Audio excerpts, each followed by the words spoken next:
Hello everyone, welcome back to my channel নিপাস creation. আমি নিপা। তোমরা সবাই কেমন আছো? আশা করছি তোমরা সবাই খুব ভালো আছো। চলে এসেছি নতুন আরও একটি ভিডিও নিয়ে। দেখো, এখন কিন্তু আমার শরীরটা অত একটা ভালো নেই। তোমরা সবাই আমাকে বলেছো যে দিদিভাই তুমি কেমন আছো। তো আমি ভালো আছি মোটামুটি, মানে এই সময় যেমন আর কি থাকে। খুব একটা ভালো নেই সত্যি বলতে, কারণ আমার জীবন থেকে মনে হয় ঘুম উড়ে গেছে। আমি ঠিকঠাকভাবে ঘুমোতে পারছি না, মানে ঘুমই আসছে না আমার। সেজন্য আর কি সারাটা দিন কষ্ট হয়।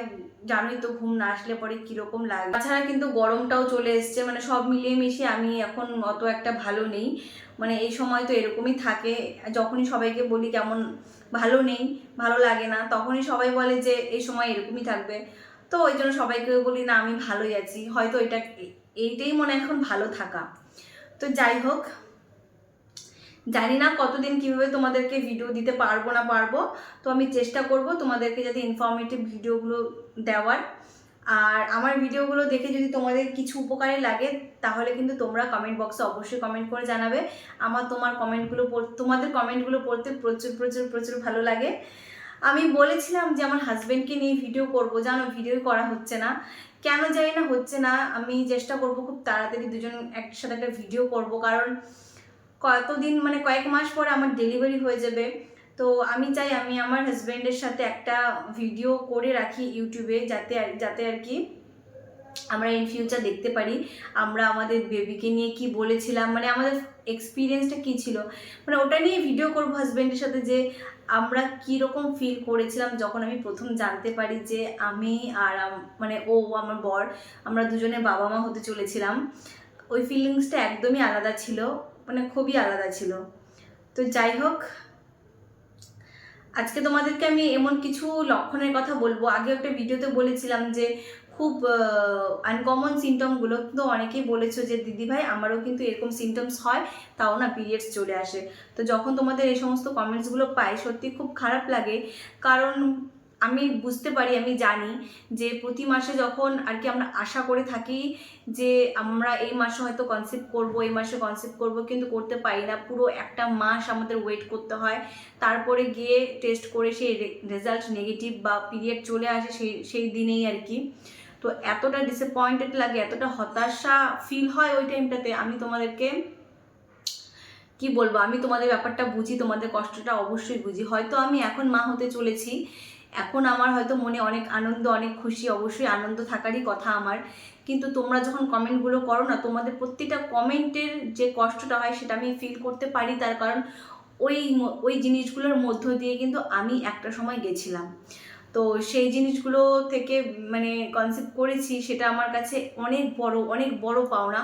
মানে আমার যখন যতটা কষ্ট হয়েছিল তখন, যে আমি কনসেপ্ট করতে পারছিলাম না, মানে পজিটিভই আসতো না রেজাল্ট, তারপরে যখন পজিটিভ আসছিল ওই দুঃখ কষ্টটাকে একদম তুচ্ছ মনে হয়েছিল। আমার কষ্ট মানে আমার আনন্দ, মানে অনেক অনেক অনেক আনন্দ হয়েছিল। তাই আমি তোমাদেরকে বলবো যে তোমরা যখন মা হবে না, অবশ্যই তোমরা সবাই মা হতে পারবে। তোমরা যখন কনসিভ করবে তোমরা দেখবে তোমাদের থেকে খুশি হয়তো আর কেউ থাকবে না, কারণ আমরা যারা স্ট্রাগল করে মা হয়েছি আর কি, তাদের কিন্তু আনন্দটা কিন্তু আর 5টা সাধারণ প্রেগনেন্সি থেকে অনেকটাই আলাদা। কারণ তারা হয়তো না চাইতে পেয়ে গেছে, হয়তো প্ল্যানিং বেবি ছিল, এরকম হয়েছে।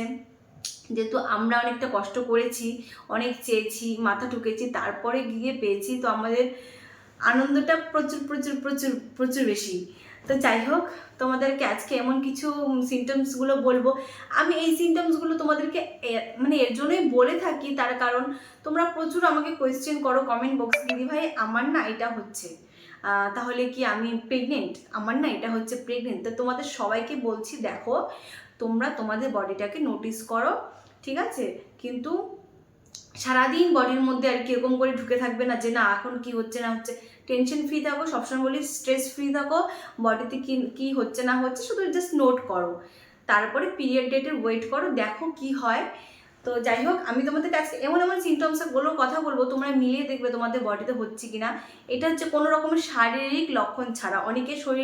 অনেকের বডিতে কিন্তু শারীরিক কোনো লক্ষণই প্রকাশ পায় না। তো আজকের ভিডিওটা হচ্ছে শারীরিক কোনো রকম লক্ষণ তোমাদের মানে ধরো নোটিসই করতে হবে না, তোমরা কিন্তু তাও বুঝতে পারবে তোমাদের প্রেগনেন্সি কনসিভ হয়েছে কি না এই মাসে। তো ফার্স্ট যে লক্ষণটা সেটা গিয়ে হচ্ছে জল খাওয়া। তোমাদের হঠাৎ করে যদি মনে হয় তোমরা প্রচুর পরিমাণে জল খাচ্ছ, তাহলে কিন্তু তোমরা ভাববে যে হয়তো বা গরম লাগছে আমার, এর জন্য জল খাচ্ছি। বা জল খেলে পরেও কিন্তু তোমরা জিনিসটা নোটিসই করবে না যে জল কেন খাচ্ছ হঠাৎ করে বেশি করে। কিন্তু না, এই জিনিসটা কিন্তু প্রেগনেন্সির একটা লক্ষণ, জল বেশি করে খাওয়া। তার কারণ আমাদের বডিতে তখন একটা জিনিস মাত্র প্রতিস্থাপন হয়েছে, মানে একটা ভ্রূণ আর কি, মাত্র ওখানটাতে ইমপ্লান্ট হয়েছে। সেটার জন্য কিন্তু আমাদের বডিতে অনেক রকমের হরমোনের চেঞ্জেস চলে আসে, যার জন্য কিন্তু বডি আমাদের প্রচণ্ড জলজায়, ডিহাইড্রেট হয়ে যায়। এই জন্য কিন্তু আমরা অজান্তে কিন্তু প্রচুর পরিমাণে জল খেলি। ধরো কখনো প্রতিদিন যারা আর কি 1 লিটার বা 2 লিটার জল খায়, সেখানে ধরো হাফ লিটার আরও বেশি খাচ্ছে জল, এরকম কিন্তু তোমরা নোটিস করতে পারো। তো 2 নম্বর হচ্ছে গিয়ে তোমাদের ফ্রিকোয়েন্ট ইউরিনেশন। মানে এটা কিন্তু শারীরিক লক্ষণ না কোনো, কিন্তু মানে তোমরা যখন জল খাচ্ছ তোমরা কিন্তু ইউরিনটাও পাস করছো তাড়াতাড়ি। তো তোমরা হয়তো ভাববে যেহেতু জল খাচ্ছি আমি, এর জন্য হয়তো ইউরিন পাস করছি, কিন্তু না, ইউরিন পাস করাটাও কিন্তু একটা প্রেগনেন্সির লক্ষণ। তো এই জিনিসগুলো কিন্তু তোমরা অবশ্যই একটু ছোট ছোট জিনিসগুলো নোট করবে। তারপর 3য় নম্বর হচ্ছে তোমাদের খুব বেশি করে খিদে পাওয়া। তোমরা কিন্তু এই জিনিসটাকেও অনেক সময় অ্যাভয়েড করে দাও, যে খিদে তো আমাদের অনেক সময় বেশি পায়, কোনোদিনও খেতে ইচ্ছে করে না।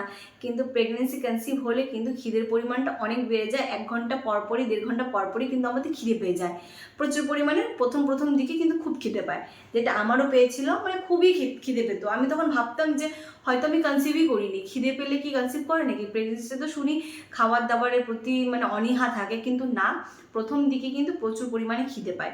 একটু পরে ভাববে কি মাত্র তো খেলাম, তাও কিছু খেতে ইচ্ছা করবে। তো এই লক্ষণগুলোকে তোমরা কিন্তু অ্যাভয়েড করবে না, এই লক্ষণগুলো কিন্তু নোটিস করে রাখবে। তো 4 নম্বরে এই লক্ষণটা গেল। 5 নম্বর যে লক্ষণটা হচ্ছে সেটা গিয়ে তোমাদের খুব ক্লান্ত লাগা, ঘুম আসা। মানে ভাববে যে না, আজকে সকাল থেকে প্রচুর কাজ করে ফেলেছি, একটু রেস্ট করি।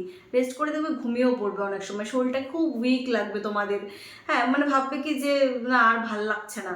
মানে এরকম ফিলিংসগুলো কিন্তু আমরা অ্যাভয়েড করি অনেক সময়। আমরা সারাদিন দৌড়ঝাঁপের কারণে, সারাদিন নানান কাজ করি, তার কারণে কিন্তু আমরা এই জিনিসগুলোকে পুরোপুরি অ্যাভয়েড করে দিই, যে কারণে কিন্তু আমরা অনেক সময় প্রেগনেন্সি আসলে পরেও বুঝতে পারি না। 6 নম্বর যে লক্ষণটা বলবো সেটা কি হচ্ছে তোমাদের মুড সুইং। কারো এই টাইমটাতে মুড একদম খারাপ হয়ে যায়। ধরো কোনো কারণবশত তোমার হাজব্যান্ডের সাথে কোনো ঝগড়া লেগে গেল, মানে কারণবশত বলতে বিনা কারণে আর কি, ছোট ছোট ধরো নর্মালি জিনিস, তুমি একটু হলে রেগে যাচ্ছ, সেই জিনিসগুলো কিন্তু তোমার কিন্তু প্রেগনেন্সি হরমোনের জন্য তোমার বডিতে চেঞ্জেস হচ্ছে, তোমার কিন্তু মুডটা তখন একটু খারাপ থাকে। তো ওইগুলো কিন্তু একটা লক্ষণ প্রেগনেন্সির। তো 7 নম্বর আর সবার লাস্ট যে লক্ষণটা বলবো সেটা কি হলো, আবার আসি খাবারের দিকে। তোমাদের এমন কিছু খেতে ইচ্ছে করবে, মানে যেগুলো তোমরা খুবই পছন্দ করো। ধরো তোমাদের ফেভারিট জিনিস যেগুলো হয়, মানে জাঙ্ক ফুডই ধরো, ফেভারিট জিনিস তো মানুষের জাঙ্ক ফুডই হয়। হ্যাঁ, pizza, egg roll, chow mein, biryani, এই টাইপের জিনিসগুলো কিন্তু তোমাদের বেশি করে খেতে ইচ্ছে করবে। মানে তোমাদের মানে আলটিমেট ফেভারিট জিনিস যেগুলো হয় সেগুলো জিনিস তোমাদের খেতে ইচ্ছে করবে বেশি বেশি করে। তো এইটাও কিন্তু একটা প্রেগনেন্সির লক্ষণ। প্রথম দিকে যেহেতু খিদে পায় অনেক, তোমাদের উল্টোপাল্টা জিনিস খেতে ইচ্ছে করবে, চপ খেতে ইচ্ছে করবে, এটা খেতে ইচ্ছে করবে, ওইটা খেতে ইচ্ছে করবে। মোটমাট তোমাদের পছন্দের যে জিনিসগুলো হয় সেই জিনিসগুলো শুরুতে তোমাদের খুবই ভালো লাগবে খেতে। তো এই হচ্ছে 7টি লক্ষণ। এই 7টি লক্ষণ শারীরিক লক্ষণ না, এই জিনিসগুলো শারীরিক থেকে বাহ্যিক লক্ষণ। তোমরা কিন্তু এই জিনিসগুলো নোটিস করে অনায়াসে বুঝতে পারো যে তোমাদের প্রেগনেন্সি কনসিভ হয়েছে কিনা। কিন্তু তাও বলবো যে কেউ কিন্তু এই শুধু সিমটমগুলোর উপরে জোর দিয়ে সারাদিন নিজের শরীরটাকে, মাথাটাকে খারাপ করো না। একবার পিরিয়ডটা মিস হয়ে যাক, তোমরা কিছুদিন ওয়েট করো। জানি অনেক কৌতূহল থাকে আমাদের মনে, কিন্তু মনের মধ্যেই রেখে দিও। তারপর কিছুদিন পরে গিয়ে টেস্ট করো, রেজাল্ট তোমরা অবশ্যই ভালো পাবে। বিন্দাস থাকো, স্ট্রেস ফ্রি থাকো। তো ভিডিওটা আমার এইটুকুই, দেখা হচ্ছে পরের ভিডিওতে। আশা করছি তোমাদের ভিডিওটা ভালো লাগবে। যদি ভালো লেগে থাকে ভিডিওকে কিন্তু লাইক করতে ভুলবে না, আর কমেন্ট করে তোমাদের মতামত জানাবে যে তোমরা আর কি ফিল করছো না করছো। তো সবাইকে টাটা, সবাইকে বাই।